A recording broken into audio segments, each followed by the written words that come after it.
사무엘상 8장입니다. 여기 설교 요약을 보시면서 오늘 말씀 보겠습니다. 사무엘이 사는 날 동안에 이스라엘을 다스렸다라고 7장 15절에 기록이 됩니다. 그런데 문제는 사무엘도 늙는 사람입니다.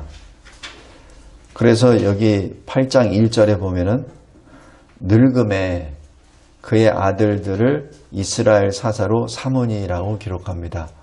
원래 사사는 하나님이 세우십니다. 사람이 세우는 것이 아닙니다. 그런데 여기 사무엘이 자기 아들 둘을 사사로 세웁니다.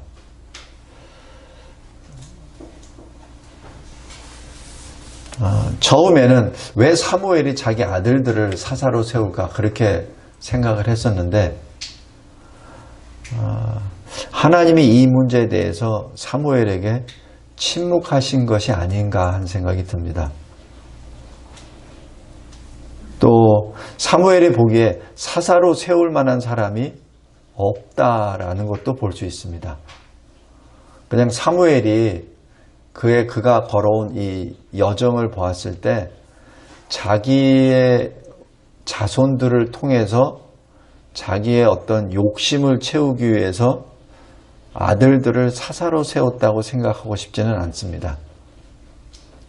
근데 지금 자기가 나이가 들어서 무언가 자기가 행했던 일을 누군가는 맡아야 되는데 하나님으로부터는 아무런 사인도 없고 또 주변에 보니까 세울 만한 사람도 없고 그래서 자기 아들들이라도 세우지 않았나 하는 생각이 듭니다.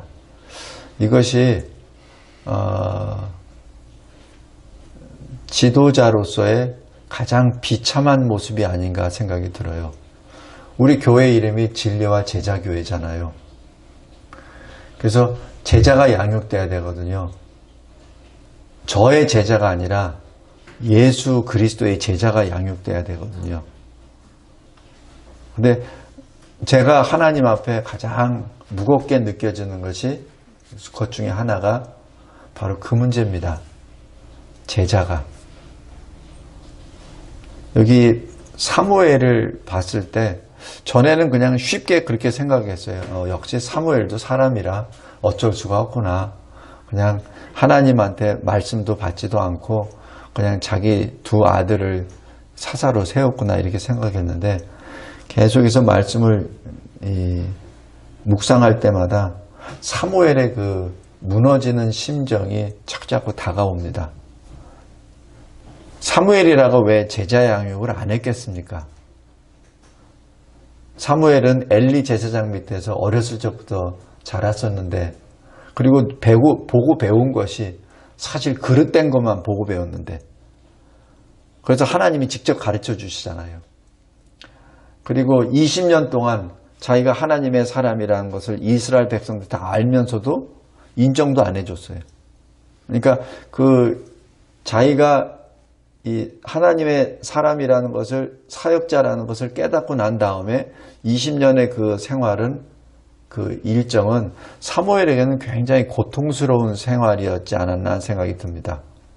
그렇기 때문에 제자 양육을 해야 된다는 것은 아마 사무엘에게는 굉장히 하나님 앞에 받은 큰 사명이라고 생각했을 거예요. 그래야 자기가 받은 사명을 누구에게가 전해줘야 되니까. 근데 지금 1절에 보면은 늙음에 두 아들들을 사사로 세웠다라고 기록합니다. 사무엘을 어떤 비판하기보다는 사무엘의 그 무너지는 마음을 조금은 이해할 것 같습니다. 여기 2절에 보면은 장자와 차자를 세우는데 이름이 요엘이요 아비야입니다. 요엘은 여호와는 엘로힘 하나님이십니다. 지금 장자의 이름을 지금 그렇게 이름 줬어요. 그러니까 이것이 사무엘의 신앙 고백입니다. 둘째 아들은 아비야입니다. 야는 야훼, 아비는 아부, 아버지의 1인칭 소유격이죠. 그러니까 내 아버지는 야훼, 하나님이십니다. 지금 그렇게 이름까지 지은 둘째 아들입니다. 그러니까 사무엘이 두 아들을 어떻게 양육을 시켰는지 대략 짐작이 갑니다. 아마 교육을 굉장히 많이 시켰을 거예요. 말씀 교육도 시키고 그 다음에 자기가 하는 일도 보여주고. 그래서 여기 두 아들이 사사가 되었다는 얘기는 최소한 두 아들이 20세가 넘었다는 얘기죠. 사무엘이 대략 한 60세가 넘었을 겁니다. 그때 두 아들이 20살이 넘었고 그래서 사사로 세웠습니다. 그런데 문제는 3절입니다. 사무엘의 행위를 따르지 아니하였다. 이익을 쫓아다녀서 뇌물을 받고 판결을 굽게 했다라고 기록합니다. 지금 사무엘이 가장 싫어하는 그 길을 두 아들들이 지금 행하고 있음을 여기서 봅니다. 성도 여러분, 아버지가 신앙이 좋다고 하여 그 자손들이 신앙이 자동적으로 좋은 것은 결코 아닙니다. 어떤 때는 아버지의 신앙은 없는데도 그 자녀들이 신앙이 굉장히 강한 사람들이 있어요. 그 반대도 있고. 그래서 믿음은 하나님의 은혜의 선물이라고 에베소서 2장 8절에 그렇게 기록합니다. 하여튼 여기 1절부터 3절까지 사무엘의 마지막 노년에 사실 마음이 무너지는 그 상태를 직접 목도하게 됩니다. 그리고 더 무너지게 하는 것은 바로 백성들입니다. 백성들이 여기 4절, 5절에 사무엘에게 나와서 이렇게 말하죠. 5절에 사무엘, 당신도 늙었소. 이제 당신이 이제 사역할 수 없을 때가 다가왔습니다. 근데 당신이 세운 그 두 사사도 당신과 같지가 않아요. 그러니까 우리가 신뢰할 수가 없어요. 그러니 우리에게 다른 나라처럼 왕을 세워주세요. 이 요청은 기드온에게 요청했던 그 요청과 똑같습니다.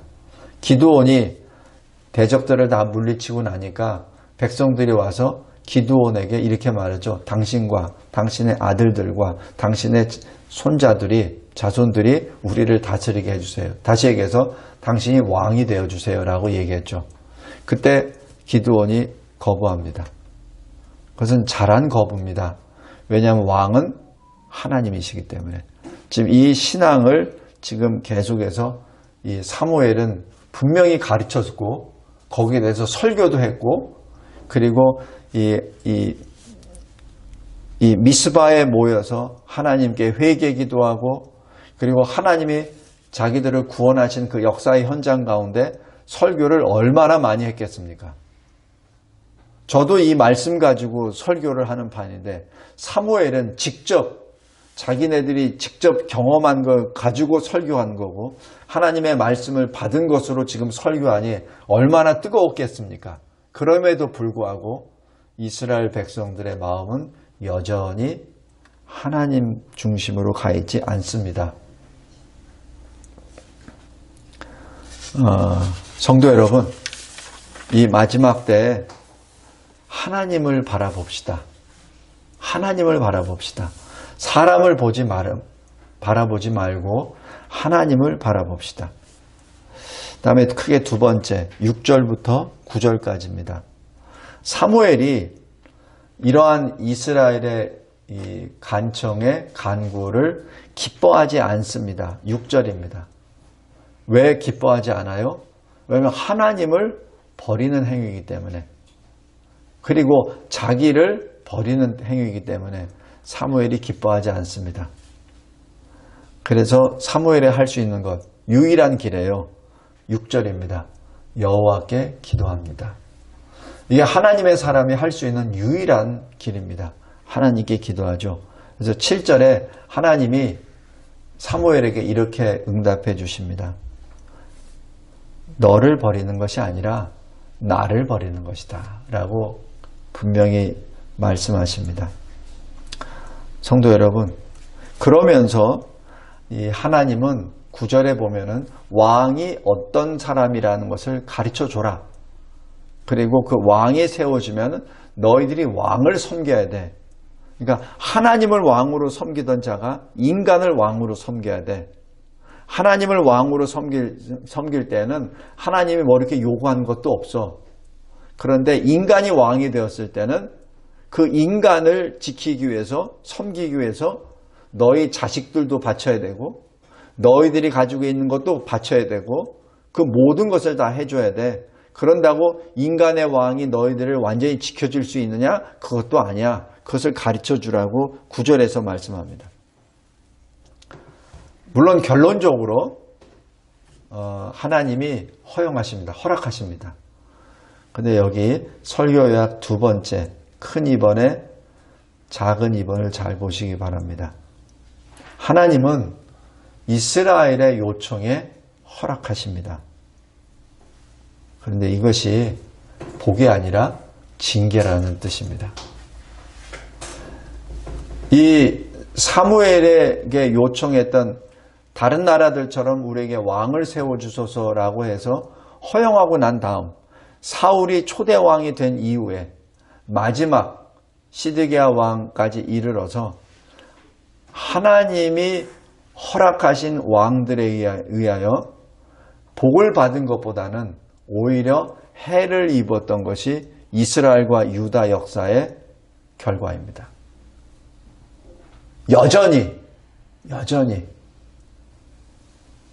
하나님은 왜 이러한 것을 허락하셨습니까?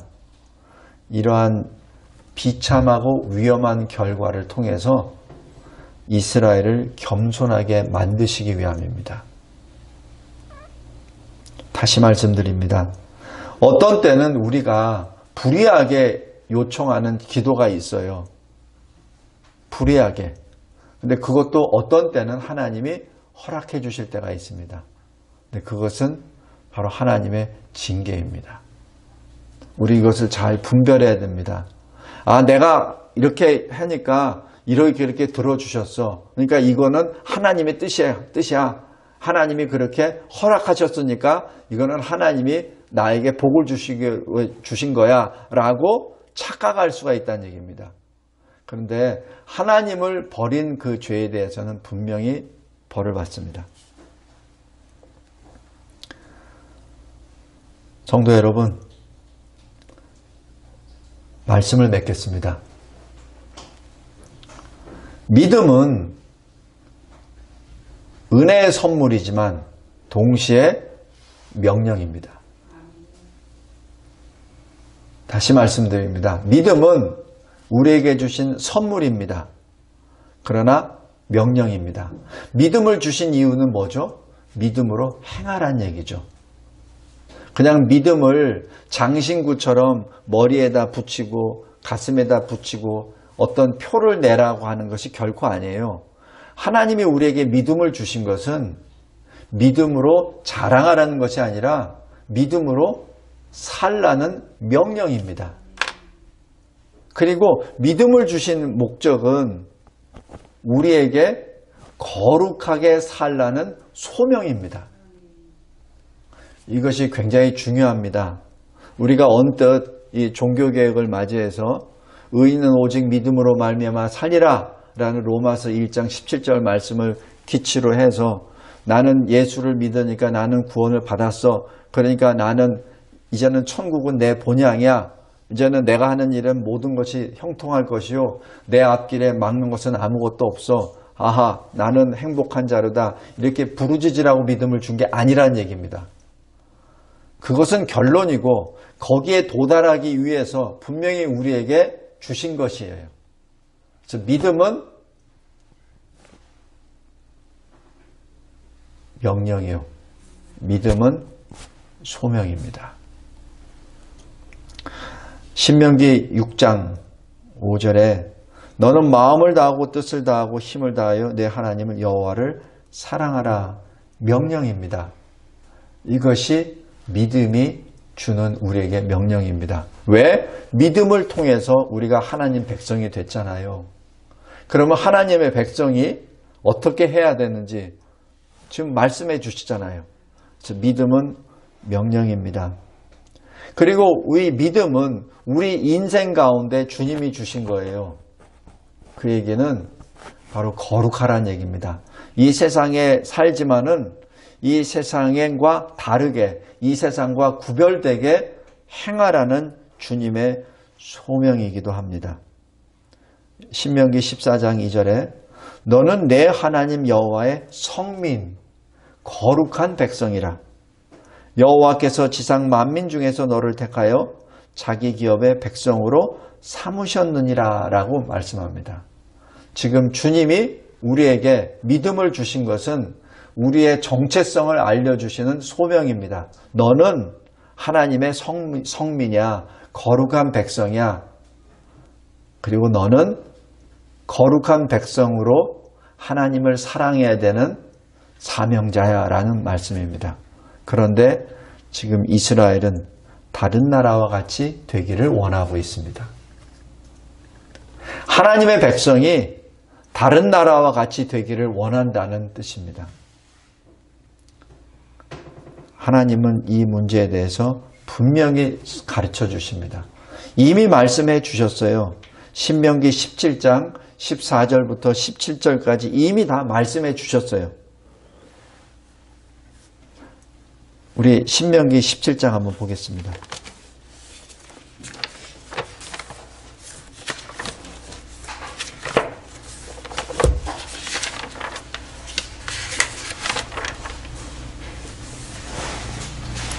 신명기 17장 14절, 15절, 16절, 17절 잘 보십시오. 네가 네 하나님 여호와께서 내게 주시는 땅에 이르러 그 땅을 차지하고 거주할 때 만일 우리도 우리 주위의 모든 민족들 같이 우리 위에 왕을 세워야겠다는 생각이 나거든. 15절 반드시 내 하나님 여호와께서 택하신 자를 내 위에 왕으로 세울 것이며 하나님이 택한 자를 왕으로 세우며 내 위에 왕을 세우려면 내 형제 중에서 한 사람을 할 것이요 내 형제 아닌 타국인을 내 위에 세우지 말 것이며 16절 병마를 많이 두지 말 것이요 병마를 많이 얻으려고 그 백성을 애굽으로 돌아가게 하지 말 것이니 이는 여호와께서 너희에게 이르시기를 너희가 이후에는 그 길로 다시 돌아가지 말 것이라 하셨음이며 17절 그에게 아내를 많이 두어 그의 마음이 미혹되게 하지 말 것이며 자기를 위하여 은금을 많이 쌓지 말 것이니라. 지금 왕에 대하여 이렇게 분명히 신명기에서 명령하셨습니다.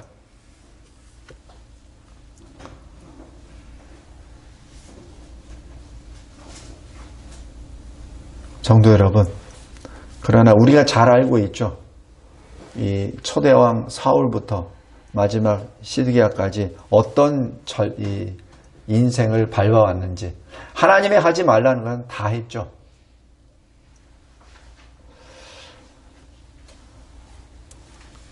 그러나 우리의 왕, 주 예수 그리스도는 정반대이셨습니다. 우리에게 자신의 생명을 주시고 우리의 발을 씻어주신 왕이시오. 우리의 죄의 옷을 입으시고 우리에게 의의 옷을 주신 의의 왕이십니다.